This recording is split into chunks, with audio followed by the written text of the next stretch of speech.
যোৰহাট চহৰৰ এটি চিনাকি নাম MD কাৰ্ছ নামেই যাৰ পৰিচয়। আমাৰ ইউজ কাৰ ডিলাৰত চাৰিচকীয়া দুচকীয়া বাহনৰ উপৰিও কমাৰ্চিয়েল আৰু প্ৰাইভেট বাহন উপলব্ধ উচিত মূল্যত।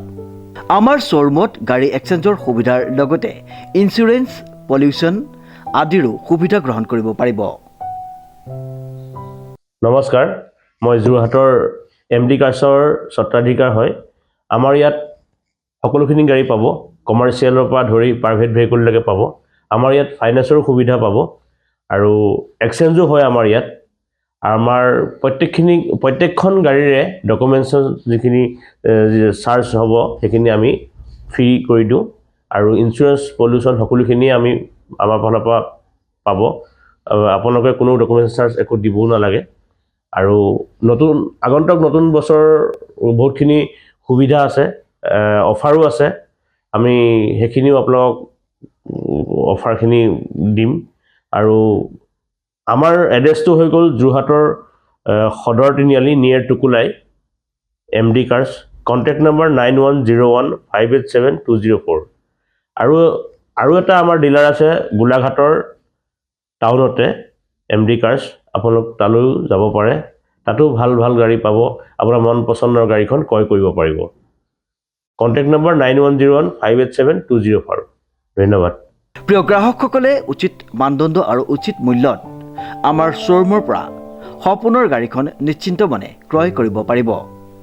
গতিকে আজিয়ে আহক আমাৰ শ্ব'ৰুম MD কাৰ্ছলৈ আৰু লৈ যাওক আপোনাৰ মৰমৰ গাড়ীখন।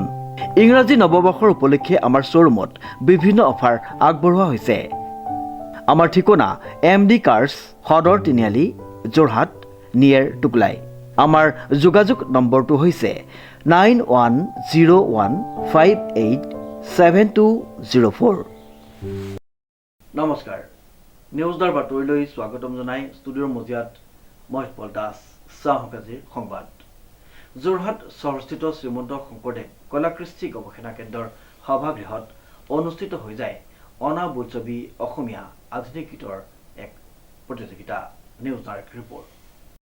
যোৰহাটৰ মাজমজিয়াৰ স্থিত শ্ৰীমন্ত শংকৰদেৱ কলা-কৃষ্টি গৱেষণা কেন্দ্ৰৰ অনাতাঁৰ শিল্পী মঞ্চ যোৰহাটৰ উদ্যোগত এক অনাবোলছবি অসমীয়া আধুনিক গীতৰ প্ৰতিযোগিতা অনুষ্ঠিত হয়। শব্দৰে বুজাবলৈ অলপ কঠিন, কাৰণ অনাতাঁৰ শিল্পী মঞ্চ যোৰহাট অসমৰ যি আমাৰ সদনাম আছে, আমি মাজে মাজে গোট খাওঁ, ইয়াতে মোক এডভাইজাৰ কৰি ৰাখিছেও। আৰু আমাৰ সংসাৰ মৰুভূমিত গান সৰোবৰ, এতিয়া সমাজৰ যি স্খলনৰ দিনত এনেকুৱা এটা অনুষ্ঠান আমাৰ জীৱনী শক্তি। আৰু সকলোৰে কাৰণে মই নতুন বছৰৰ এই সময়ত শুভকামনাও জনালোঁ। আৰু এনেধৰণে লগ পাই নিশ্চয় সকলোৰে মই শুভকামনা জনাইছোঁ এই অনুষ্ঠানৰ তৰফৰ পৰা। এদিনীয়া অনুষ্ঠানত বহুসংখ্যক প্ৰতিযোগীয়ে অংশগ্ৰহণ কৰে আৰু তেওঁলোকৰ মধুৰ কণ্ঠৰে অনাবোলছবি অসমীয়া গীতসমূহ নতুন ৰূপত জীৱন্ত কৰি তোলে। এগৰাকী সদস্য 2002 চনতে আমাৰ এই অনুষ্ঠানটি জন্ম হ'ল আৰু আমি যিমান পাৰোঁ আমাৰ পুৰণা গীতৰ যিখিনি আছে সেইখিনিৰে আমি প্ৰতিযোগিতা পাতিছোঁ। আমি এইটোকে ক'বলৈ বিচাৰিছোঁ, শিল্পীৰ পৃথিৱীত আমি সৰু জোনাকী। গতিকে এই শিল্পীৰ পৃথিৱীত আমি সৰু সৰু জোনাকী পৰুৱা, তাৰ মাজেদিয়ে আমি আমাৰ অনুষ্ঠান পৰিৱেশন কৰোঁ বা ভৱিষ্যতেও কৰিম।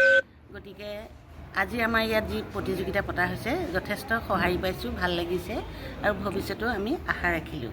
উক্ত প্ৰতিযোগিতাৰ প্ৰধান লক্ষ্য আছিল নৱ প্ৰজন্মৰ মাজত এই অনাবোলছবি অসমীয়া আধুনিক গীতৰ প্ৰতি আগ্ৰহ জাগ্ৰত কৰা আৰু চিৰকালৰ বাবে সাংস্কৃতিক সম্পদ ৰূপে এই গীতসমূহ সংৰক্ষণ কৰা। নমস্কাৰ, অনাতাঁৰ শিল্পী মঞ্চ যোৰহাটৰ শিল্পীসকলে মিলি আজি মহাপুৰুষ শংকৰদেৱ কলা-কৃষ্টি গৱেষণা কেন্দ্ৰত যোৰহাটৰ এটি অনুষ্ঠান আমি অনুষ্ঠিত কৰিছোঁ। প্ৰতি বছৰে আচলতে আমি অনুষ্ঠানভাগি পাতোঁ। অনাবোলছবি অসমীয়া আধুনিক গীতৰ প্ৰতিযোগিতা আৰু সন্ধিয়ালৈ সাংস্কৃতিক সন্ধিয়া। আমি আমাৰ প্ৰতিষ্ঠা দিনটোৰ লগত সংগতি ৰাখি এই অনুষ্ঠানটো প্ৰতি বছৰে পাতি আহিছোঁ।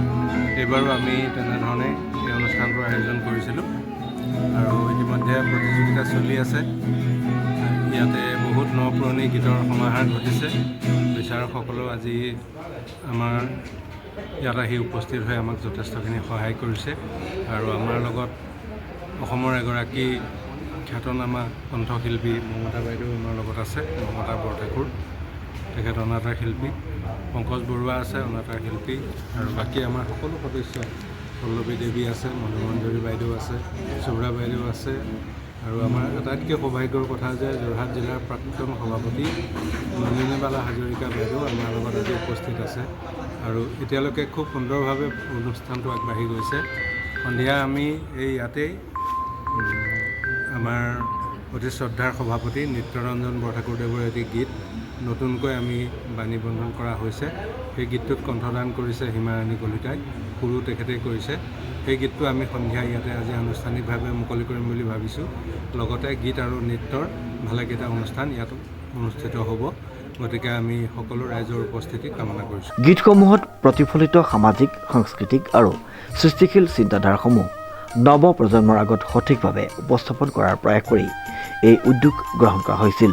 অনুষ্ঠানটিত অংশগ্ৰহণকাৰীসকলে গীতসমূহৰ সংগীত, শব্দ আৰু আৱেগ সজীৱ কৰি তুলিবলৈ তেওঁলোকৰ সম্পূৰ্ণ প্ৰতিভা আৰু প্ৰচেষ্টাৰে মনোৰঞ্জন কৰে। জুৰী মণ্ডলীয়ে প্ৰতিযোগীসকলৰ যোগ্যতা মূল্যায়ন কৰি বিজয়ীসকলক পুৰস্কৃত কৰে। উক্ত অনুষ্ঠানত স্থানীয় শিল্পী আৰু সাংস্কৃতিক ব্যক্তিত্বৰ উপস্থিতিয়ে অনুষ্ঠানটিক অধিক গৌৰৱময় কৰি তোলে। সাংস্কৃতিক ঐতিহ্য সংৰক্ষণ আৰু প্ৰচাৰৰ উদ্দেশ্যে আয়োজিত উক্ত প্ৰতিযোগিতা যোৰহাটৰ কৃষ্টি ক্ষেত্ৰত এক নতুন অধ্যায় উন্মোচন কৰে। শ্ৰীমন্ত মাধৱ বৰুৱাৰ ৰিপৰ্ট, নিউজ নাও।